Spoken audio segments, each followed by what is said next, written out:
So today's episode of Before You Ride is about what riding gear do I need. So we're going to start with the most important, which is going to be a helmet. And when you're buying a helmet, try to make sure you're getting something that's official, that is DOT certified. So if you look on the back, if it's DOT certified, it will usually show about right there. And as you can see, I've wrecked in this helmet before. It kind of goes without saying, but helmets are just super important. So no matter what you do, just make sure that you're always wearing a helmet. Then the next thing is you're going to want a pair of goggles, because you obviously want to be protecting your eyes from things like dust, roost from other riders. If it's cold outside, your eyes will water up super quick and it's hard to see. And then gloves. Gloves are important because you can definitely get blisters and things when you're riding.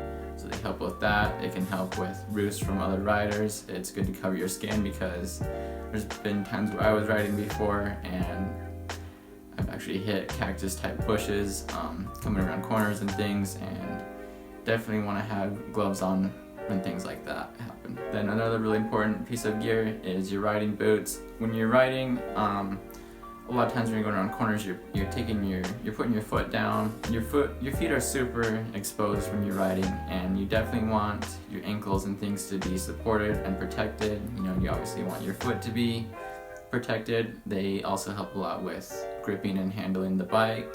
And so yeah, boots are obviously really important.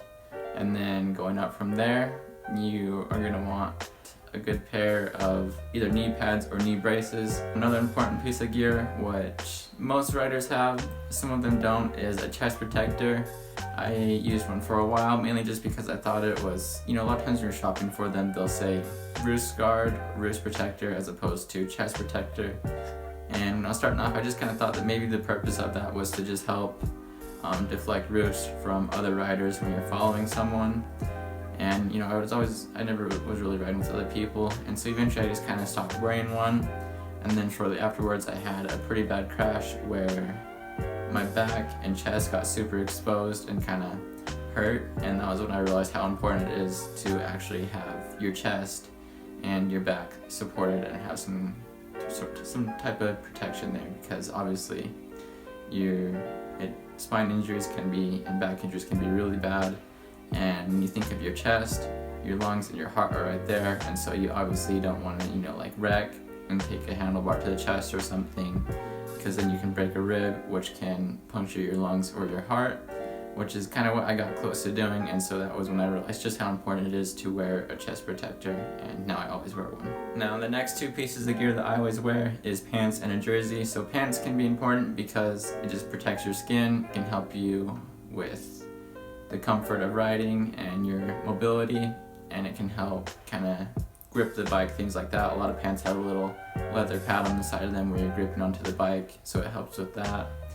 And then a jersey doesn't serve a whole lot of purpose in safety areas. It covers your skin a little bit, but they're super thin, so it's not doing that much. So a jersey is mainly kind of for comfort and for looks, really. Not that horribly important, but usually if you're going to do a full set of gear, you'll want a jersey as well, because it's cool. And then there are some other areas of gear that are kind of optional from people to people. Like for instance, my brother wears a neck brace. Obviously you'd think your neck would be super important and you'd want it braced, but a lot of people don't like them because you can't move your head that much, and so it's kind of more of a personal preference thing. Along with the knee braces, some people argue that maybe you don't want that part of your area to be fully locked in. I don't know, it's kind of a strange area to get into, but I don't know a whole lot of people that wear neck braces. I personally don't wear one. Maybe I should, but I just don't.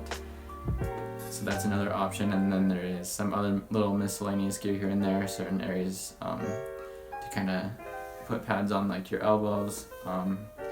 Or there's other braces, like for instance, I know some people that have wrist problems, and so they'll wear a wrist brace so it's not so much impact.